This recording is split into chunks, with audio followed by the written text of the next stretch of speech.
welcome to Awesome Comics, your one-stop shop for everything comic book entertainment. And are you not entertained? Regretted that as soon as it happened. Hi, I'm your host today, Aiyanna Wade, and I'm here with two lovely people who will be battling today's show for the Star Wars prequels. Do they suck? Yay, nay? Let's find out. All right, over here, new to the show, Jason. Hi, welcome. Hi. Hi. I feel very awkward being here. What side are you debating today? I hate the Star Wars prequels. What's wrong with you? Oh no, actually, I am for the Star Wars prequels. Oh, thank God. I thought there was a huge booking mistake.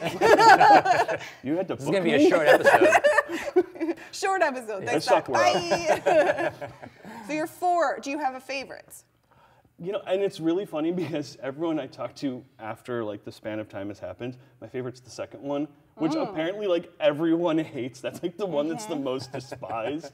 But I love that one. I think it's fun. So. All right, all right. And this scruffy-looking nerf herder over here, Jim, you know him, you love him, back again. Yeah. And so you're fighting for Star Wars? Wait. Are you saying that the prequels aren't Star Wars? Well, that's what we're going to debatable. decide. That's what we're going to decide today. It's already They one-sided. certainly don't feel like Star Wars. Ah. We'll get into that, I guess. All right. Well, let's get into it right now. Let's start off with our first topic, the special effects or CGI of the prequels. Go ahead, Jim. Why don't you start us off? I think there's no contest. The originals are way, but they hold up better than the prequels. The practical effects. The practical effects way better than the big cartoon that the prequels were. I mean, even at the time, I know that the effects were super advanced, and that was his whole goal. Was like, I have to wait until the effects are the technology is there, that I can create this technology to make the world that I want to make.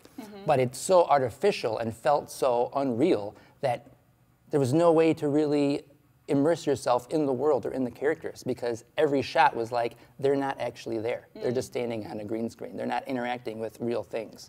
And there's so much going on that it totally detracts from what should be the focus, is the characters and what's going on. There's like, it's so boring and dull. It's like, throw a couple of robots in the background fighting or something, and or some clowning around, some alien steps and shit. That'll be funny. That'll detract from the fact that these two characters have no chemistry whatsoever. Yeah. So I guess maybe let's pose a character CGI question for you. Puppet Yoda, CGI Yoda. Oh, Puppet Yoda, way. I can't argue that either. I definitely prefer Puppet Yoda. Yeah. But. So what did you feel about the CGI then? You can say that, but those matte paintings, kind of rewatch those matte paintings in every scene. They're kind of lame, and they're kind of, wait a minute, not moving. Yeah. Yes, the CG is kind of a little bit hammy and all that stuff, but at least there's movement, stuff going on. Look at a lot of the scenes in the Jabba's palace, the snow base. They're tiny little rooms because they're nothing but a set. Everything is so closed in. Cloud City, they had to years later add in stuff going on outside to make it look like it's even alive. Now, I understand constraints, and I understand time, and I understand all of that. But Budget, it feels, going over budget too many times. Yeah. Yeah. But it felt so constricting. Every scene was just so constricting. Now, don't get me wrong, there's scenes on Hoth where, like, Han and Luke are out there, and it's like this open, vast area. It looks really, really cool. But I felt the same way happened on other scenes from the prequels. Anytime they're in a town, it felt like a town. It didn't feel like this tiny little set where, oh, look, there's 3 people there. That's all we can do. The cantina was great, but you only saw bits and pieces here and there. You didn't get to see like this full-on great view of it. And I think, yes, CG has its flaws, without question. There's a lot of characters that look stupid nowadays. Look at stuff that came out in the 80s that was CG. Sure. But you have movies now like The Avengers, where the entire city scene and the entire army is CG and people flock and love it. But strangely, when you have an entire army of the clones, which are all CG, people are like, no, it looks like crap. It doesn't look like crap. It actually looks very good. It's done very well. It's just, I think, this initial hatred because it's CG.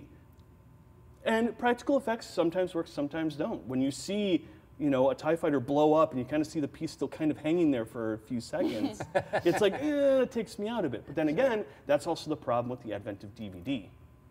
DVD cleans everything up. You can go frame by frame and find every little flaw. Sure. Yeah. I would say, though, that because we have such advancement in film technology now, that when you see something CG and you recognize it right away as CG, it almost takes you out just the same way. So I think that was one of those things maybe, too, that was happening as well. No, I do actually especially agree with that. the clones, yeah. Like Yeah, Jar why Jar.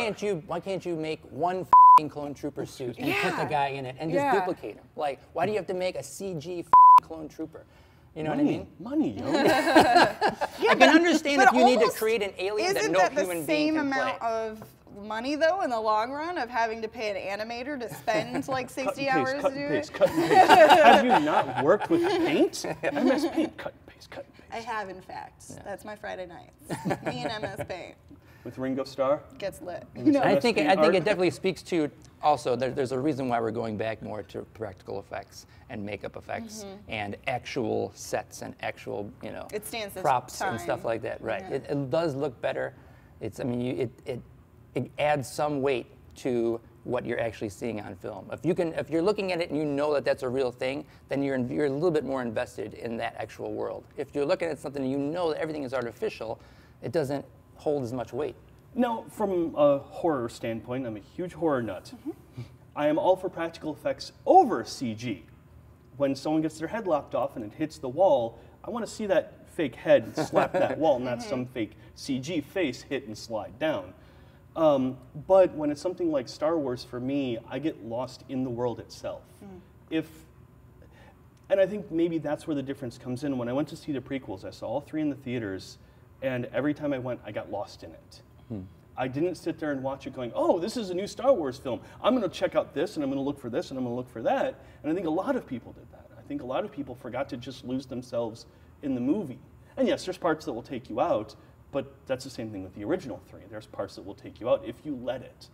And every time I went to see it, I'd lose myself in it. I'd forget that I'm watching a movie, and I'd see the sprawling fields and everything, even when Natalie Portman and Hayden Christensen are rolling down a hill, and I'm like, but it looks pretty. Ooh, her outfit. That's one thing everyone can agree. Her costume designs and her hair designs, makeup designs, the Amidala lips. Oh, I love that. I should have done that today. Regret. Anyways, I went for a Leia look today. Sorry, Rey. See, one-sided here, one-sided. But no, I mean, for me, that's what it was. I got lost in the movies. I didn't go into it, thinking, oh, look, these are going to be like the originals. And I think that's what happens to a lot of people, is they compare it to the originals, and they forget that these are their own things. Yeah, well, that's why I think you have a unique perspective on it, because you and I grew up. We saw the original films in the theaters. Well, I didn't see the original. That was the year I was born, 77. Okay, yeah, but you remember seeing, but you remember seeing at least probably Empire and Jedi. Oh yeah, definitely. In the theater, and that effect of growing up with those films. So you're not a millennial who grew up only seeing the prequels and stuff like that. So let's move on to our final topic then. I say, yeah, go ahead. Sure. That was the other thing, though. When I was a kid and we watched it in theaters, we're like, oh my God! Every time I went to see it in theaters for the prequels, the kids were the same way. The adults were kind of mocking it and laughing at it, but the kids were having a blast. Yoda pulls out that sword, the lightsaber, and fights Dooku. Yeah. Yes, he was flipping around like a monkey, but the kids loved it. Right. It's better than 2 old guys going, I could argue that too. And that's my thing, is that I think we forget that it's supposed to be mainly for kids. And yes, there's politics and all that stuff, but when there's the action, the kids love it. And I think that's what's forgotten, is that as adults, we're like, too harsh on it, too harsh.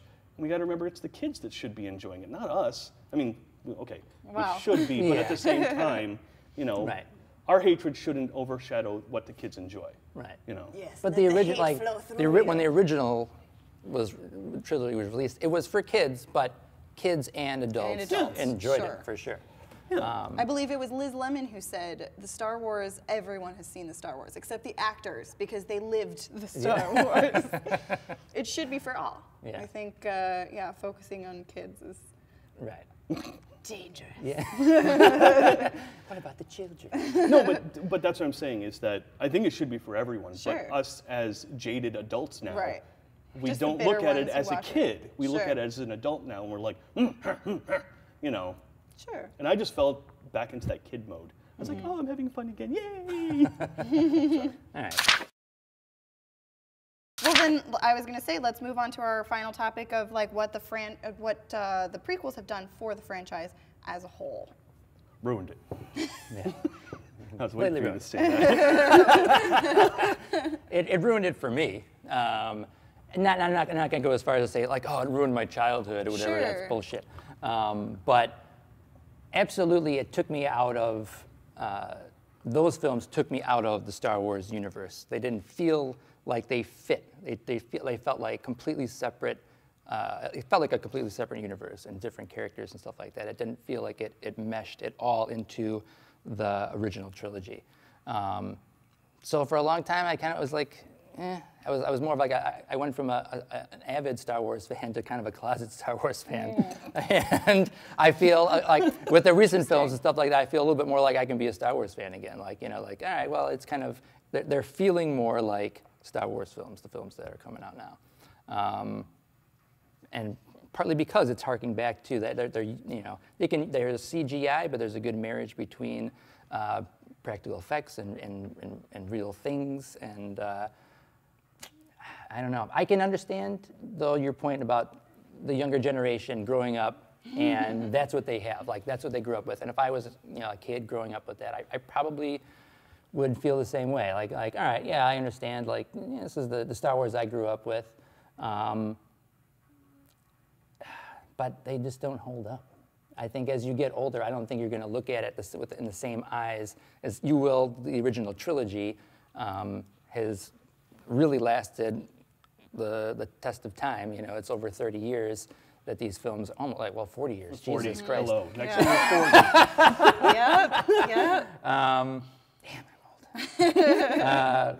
But having that, you know, having said that, you know, like I do understand that, you know, like the younger generations. I'd be curious to see though, if that continues, or if those films really hold up, or if they're going to look back on it and be like, yeah, wow, these really don't hold up to the films that are coming out now, even after the original trilogy. One thing I want to bring up about that is look at movies that are considered classics. Frankenstein, I'm mainly going down horror because that's what I really know. Yeah. Dracula, Frankenstein, all that stuff. Rewatch them. They haven't aged incredibly well, but they're considered classics. Why? Because they were some of the first that did it? Or is it because everyone looks at them and they're told they're a classic, so therefore they look at it as a classic? They don't look at it from the actual perspective that we look at modern films. You know, The Wolfman. There's a scene where they're all crowded around a tree looking at a body. When there's a body right behind them, they're like, oh! Horrible. Like horrible writing, horrible effects, but it's considered a classic. And God forbid you say anything negative to it. And Star Wars is kind of another one of those. I'm not saying it's as bad as that, but it's got its flaws and it's got its mistakes, but God forbid you say that. No, I think you can definitely contest that there's flaws and mistakes in the earlier films, absolutely. But they're better crafted films. They're actually, you know, and they were well made. And not directed by Lucas. Exactly. Well, the first one, which is competently made, but it isn't the strongest of the original three.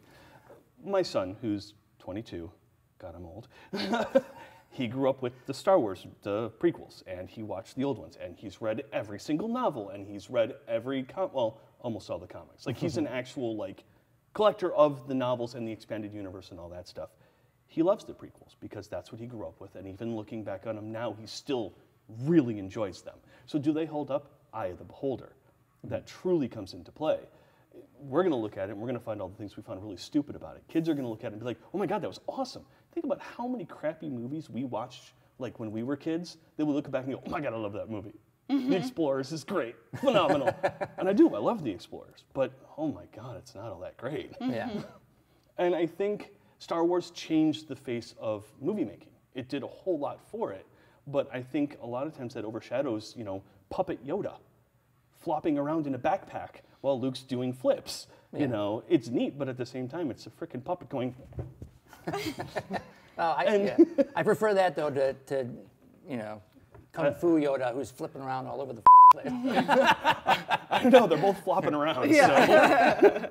We couldn't find a happy medium on Yoda there, Yeah, guys. right. There wasn't like a middle ground. We could reach. It's hard to have something that's that small and that like knowledgeable. Like it's hard to do him justice in every facet. Sure. But for me, what the prequels brought was a great cartoon series, a dozen and one great novels, a dozen and one great comic books. People say that the prequels like destroyed the franchise.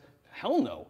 We got so many spin-offs from that, novels and comics and like video games and everything. Absolutely. That it kept it going and kept the momentum flowing. And if it wasn't for those, we probably wouldn't have as much momentum and gotten The Force Awakens, you know? And people are hearkening about how great The Force Awakens is. Well, that's because you have all the same characters from the originals. Wow, that's really original. Bring back everyone already knows, and all we're doing is flooding with nostalgia. Excuse me, BB-8 is amazing. Little lighter thumbs up. Come on. I never saw it.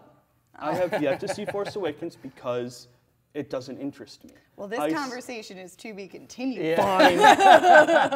Because when you see BB-8, I know you're gonna be like, you know what, BB-8's the shit. I just want to kick him like a soccer ball. Watch that little people floppy do. head go flying. No, he'll just roll with his head.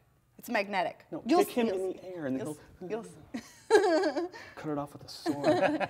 Now, if people wanted to start on Star Wars comics, do you have any suggestions as to where they could kind of start, or any good runs that you know of? I like, oh my God, Dark Forces.